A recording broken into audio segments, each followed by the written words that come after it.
Today on Up Front, Democrats try to pressure Republican Senator Ron Johnson into action on the U.S. Supreme Court vacancy. Next, Johnson on why he's standing firm against the president's pick. Then, the battle over Wisconsin's voter ID law, an ACLU attorney on why the fight isn't dead yet, and what could happen next in the case. And a primary in a Milwaukee area Senate district, why one Democratic lawmaker is challenging another. Covering the issues important to Wisconsin. This is Up Front with Mike Goucher. Hello again, everyone, and welcome to Up Front. Democrats continue their efforts to ramp up the pressure on select Republican U.S. senators to consider President Obama's nominee for the vacancy on the U.S. Supreme Court. One of those senators is Wisconsin's Republican Ron Johnson. Johnson's Democratic colleague, Senator Tammy Baldwin, met with Judge Merrick Garland last week. She has also joined public calls for Johnson, who is running for re-election this year, to vote on Garland's nomination. Senator Johnson has said he might meet Garland, but it won't change his mind about the Obama appointment. Senator Ron Johnson joins us again now on Up Front. Senator, good to have you back on the program. Good to be back. And I know you've said you might meet with Merrick Garland. Are there any plans to meet with Judge Garland? Oh, we're already talking to the White House about scheduling a meeting. I'll meet with him. I'm a pretty sociable guy. I talk to all kinds of folks, so I'm happy to meet with him. But yeah, my view hasn't changed here. That in such a unique moment in time, a couple months, literally 7 months before an election now, let the American people have a voice in terms of the direction of the Supreme Court. They're going to decide the direction of the country. Why not the Supreme Court? So makes perfectly reasonable. Plus, we are two co-equal branches of government. President Obama did nominate. Our job is advice. We advised him not to, but he didn't take that advice. And then consent. And withholding our consent is also an appropriate viewpoint. I am doing my job, from my standpoint, protecting Wisconsinites' Second Amendment right to keep and bear arms. And I would argue our First Amendment rights, too, in terms of free speech and freedom of religion. So, take a look at what President Obama is doing under Obamacare to Little Sisters of the Poor. So this is an enormously consequential nomination here.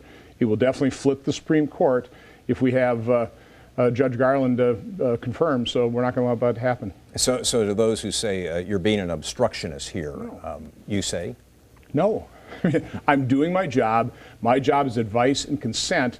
Withholding consent is part of that equation as well. So we're a co-equal branch of government, and by the way, the American people spoke in 2014, most recently, by giving Republicans a majority of the Senate, which is the other co-equal branch in this nomination confirmation process. Okay, so let me be devil's advocate here. What would be the harm in holding hearings if you were able to, for example, press Judge Garland on his views on the Second Amendment, and his answers didn't satisfy you? What would be the harm of holding hearings and then saying, nope, this is not going to be the guy? First of all, I'm not in charge of that process. That's Leader McConnell and Senator Grassley. They've said they're not going to do it. I'm perfectly fine with that situation. Again, we're not going to allow the Supreme Court to flip. We already know Judge Garland's views. We know that he would be a super legislator. Again, this is a black and white issue to me. There's no such thing as a moderate judge. You have judges who actually adhere to the text of the Constitution and the law and don't bring their own personal views in. And then we have super legislators, and that would be the liberal bloc that create rights that really aren't in the Constitution, that legislate from the bench. I didn't get elected to confirm super legislators. I got elected to confirm judges.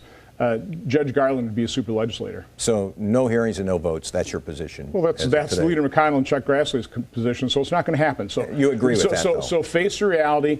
We're going to let the American people have a voice. They'll decide this. We've got a lot of problems facing this nation. Let's move on. Let's go through the appropriation process. Let's start thoughtfully prioritizing spending. How about secure our border? And of course, later today we're going to be talking about the enormous problem of heroin and drug abuse in this country. Quick question about the campaign. How would you be affected? There's a lot of talk about coattails in the fall election. How do you think you would be affected by either Donald Trump or Ted Cruz being at the top of the ticket?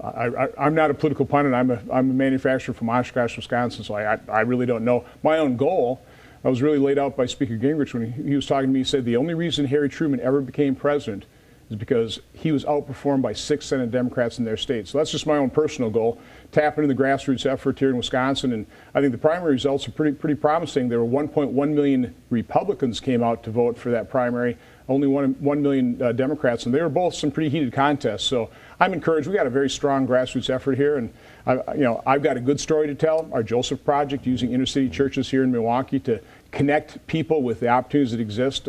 We got a really good story to tell. I've actually produced results, Mike. As chairman of the Senate Committee on Homeland Security and Government Affairs, we passed 69 pieces of legislation by using an approach, a business person's approach, trying to find areas of agreement. 24 of those pieces of legislation have been signed into law.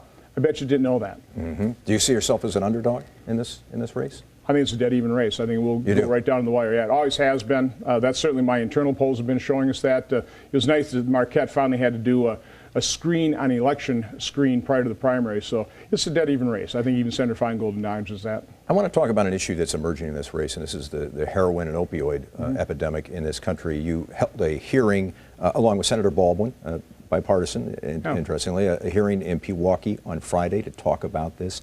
Where is this in terms of priorities for the nation right now, the problems we're seeing with heroin and with opioids? It's an enormous problem, not only in terms of the crime it generates on our city streets and in every community, but the broken lives, the broken families, the increase in overdoses. But also, one of the reasons we're really concentrating this in my committee, Homeland Security and Government Affairs, is we've held 15 hearings on border security, published a 100-page report. Our conclusion, among many causes, I would say the number one root cause of our unsecured border is America's insatiable demand for drugs, because it's given rise to drug cartels who control any part of the Mexican side of the border they choose to. They're destroying public institutions in Mexico and in Central America. Drug abuse in America is a nexus of so many problems. We've got to address it, and we have not adequately addressed it, not by a long shot. Is it more of a law enforcement border security issue, or is it a treatment issue? What is it? It's across the board. We have to try and find more effective treatments, but let's face it, it's enormously difficult to break this habit. So why not address the demand side? Try and dissuade all Americans, particularly young people, from ever taking an addictive opiate, which just leads to other problems. But it's also interdiction. General Kelly, head of Southern Command, said that we have visibility over 90% of the illegal drugs that are flowing into this country, and yet we only interdict 5 to 10% on the southern border. So we can see it, we just don't have the capability of interdicting. But it's addressing the supply demand, or the supply side, the demand side, and obviously we've got to treat people too, because these are tragedies that are occurring with people's lives. You have your own personal experience with that. You lost a nephew? A couple of months ago, nephew died, and on my drive up here today, a friend of mine that I played softball with, his daughter's been struggling with heroin addiction. Just got readmitted into a facility. So no, this is an incredibly difficult. Any habit is hard to kick when it comes to opiate addiction. The best way to avoid it is never, get addicted. Senator Ron Johnson, the Republican who's running for re-election this year. Thanks very much for being with us today. Have a good day. And next on Up Front, the latest legal twist in Wisconsin's voter ID law, the voters potentially affected, and what could happen next in that case. Then later, how a Democratic lawmaker hopes to unseat a veteran senator in his own party. That's when Up Front continues. Up Front with Mike Goucher, brought to you by the American Transmission Company and the Wisconsin Corn Growers Association.